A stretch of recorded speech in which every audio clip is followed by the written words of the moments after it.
Well, I'd like to welcome everybody to Learning to Dance with Your Inner Self. And this is a channel that's dedicated to coaching how to form and find contentment. Not to form, we don't need to form it because it's already there, right? And I'd like this morning to start out with one of my singing bowls. And it's one of my favorite ones. You can see it. Beautiful, isn't it?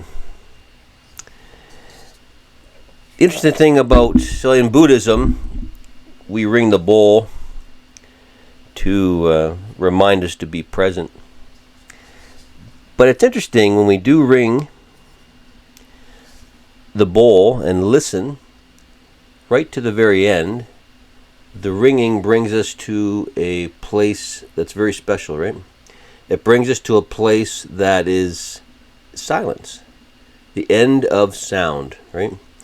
And we learn a great lesson from this, that all sound, all noise has an end, right?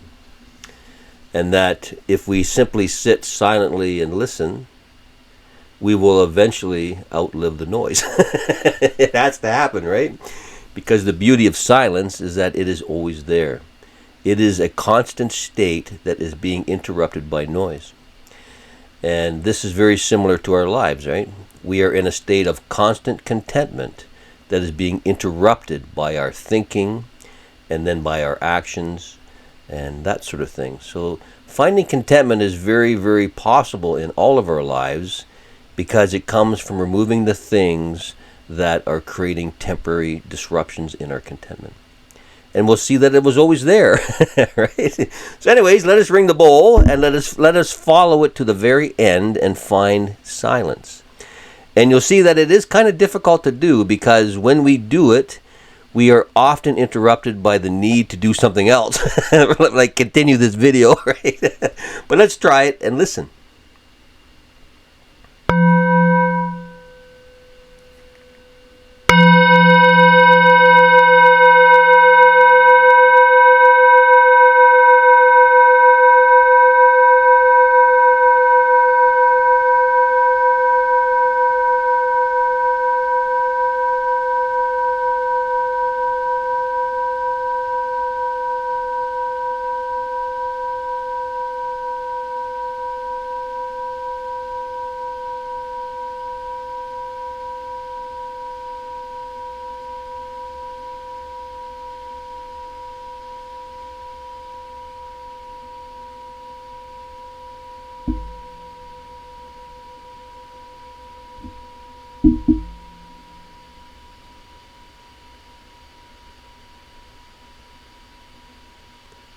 And now it is gone,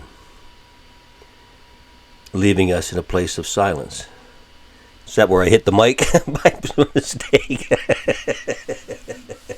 But it shows you, right, that we are in a world that's very silent, except for the things that are disrupting that silence. And when we begin to see the world as a silent, calm place that is being interrupted by something, we can begin to study that something and have just the amount we need for health in our life and let the rest go as unnecessary and live in a very, very comfortable life, right? When I got up this morning, I had this feeling that I wanted to do a video today. So I wrote down some words that helped me kind of gel whatever I was thinking.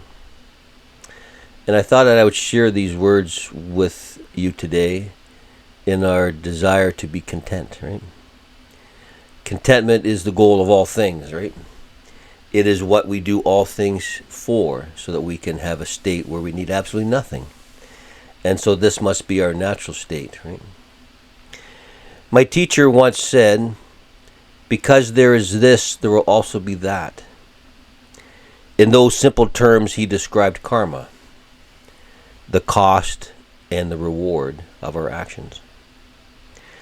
Our actions and our resulting lives coexist and will have an overall cost or benefit. Our current way of being could not exist without our current actions, And our current actions could not exist without our current way of being that created it, right? So in this way, we are creating a circle that solidifies who we are, right? Not a permanent circle, but a set of circumstances that because this exists, that also exists. But quite easy to change if we need to do so. How do we know we need to change or to find a better solution? If our thoughts and our actions are consistently unhealthy, then our way of dealing with our trauma and our daily kind of events is really not as healthy as it could be. And we could maybe make some alterations and find more relief. So what happens when we change our actions then, right? Our way of being changes too, because they coexist, right? Often we struggle to change our thoughts first or to find some sort of inner agreement that, with that part of us. And often that inner agreement exists, but it doesn't exist for very long, right? Like a snowflake, because it is interrupted by our habitual pathways that constantly stop us from progression, right? Our habit energy has to be dealt with and gets in the way of things like yoga and qigong and meditation because habits never end, right? Habits never stop on their own. Ask yourself, whatever part of you that is habitual, when do you decide, when will you end this? Like, what day would you like to quit? And you'll see that habitual energy is only about continuation, right? And we must make a conscious effort to end habitual energy if we do not wish to be led by it. A monk removes habitual energy by eating only once a day, and that is the end of his consumption, right? He uses consumption like a medicine and to have exactly what he needs physically to carry on his physical condition, and considers anything else needed to be for emotional reasons. And instead of feeding his emotional, issues with these things, he instead solves his emotional issues and lets that part of consumption go. And in that way, he is becoming healthier physically and emotionally at the same time, and taxing the earth a lot less too, right? Then he meditates, right? So with consumption out of the way, not stopped, but brought to a healthy level, not the solution to all things, only the solution to physical issues, we move into a state before consumption began. It's like running, right? If we stop running, we move into the state before running started, right? And that is the state of being still or content. This powerful state of contentment feels like needlessness, needing absolutely nothing, because we have brought consumption into its proper balance, right?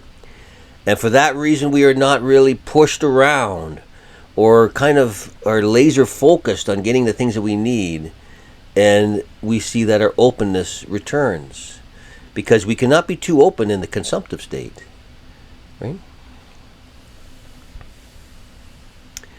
We return to our original state of calmness, stillness.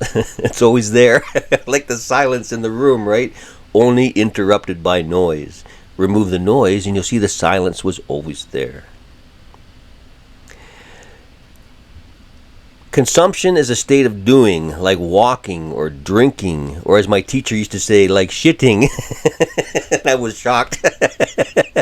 We are not the state of shitting, he would say, but take away all the toilets at a time of need and toilet consciousness will consume us. It's all we could think about, finding a bathroom, right? It's the same with consumption itself. It can become all-consuming. And think of it as multi-generational.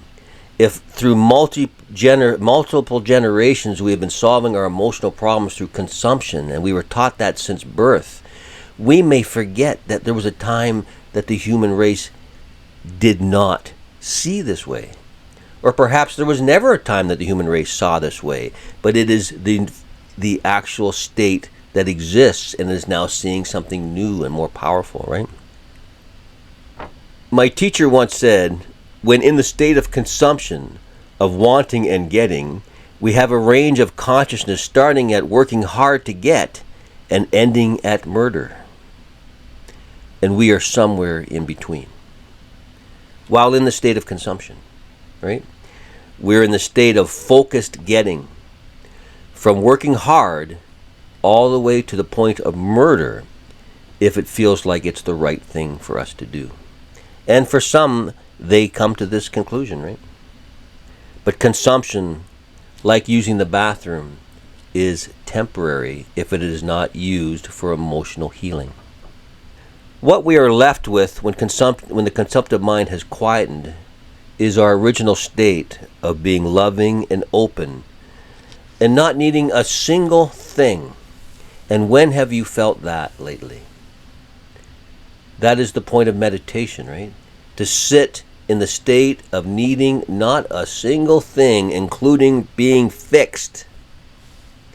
Just calmly sitting until we remember that this is our original state. And begin to ask ourselves, why are we constantly being interrupted from being who we are by these narrow ways of thinking, right? When we begin to feel this regularly, of needing absolutely nothing, we will begin to walk through our own life as if we're walking through a park. And when my teacher used to get into this state, I would say, oh, so now we need absolutely nothing. We can we can do nothing, right? And he would say, oh, you only think of yourself. And what he said was, I said, well, what do you do? He said, oh, I am a gardener. I said, oh, what do you grow? He says, I grow good karma. And he did that by gently walking through his life, just watering the relationships in his life, growing his life like a garden and expanding it, right?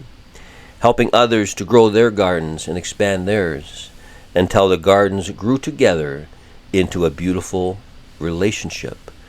Emotional healing, right? Not created through consumption, but through gentle caring and gardening. It's a wonderful way to be. It is our natural way to be, and it is the reason why we are unhappy in the world we live in today with these thoughts and ways of being. Right? The solution is to begin to understand what's really going on here, to take action, but not in the harmful way the world solves things today. My teacher once said to me, we cannot heal using the same methods that created the damage. Right? We must find new methods, right? And this channel will be about those methods to find contentment, both inward and outward. So we'll see you soon, and namaste.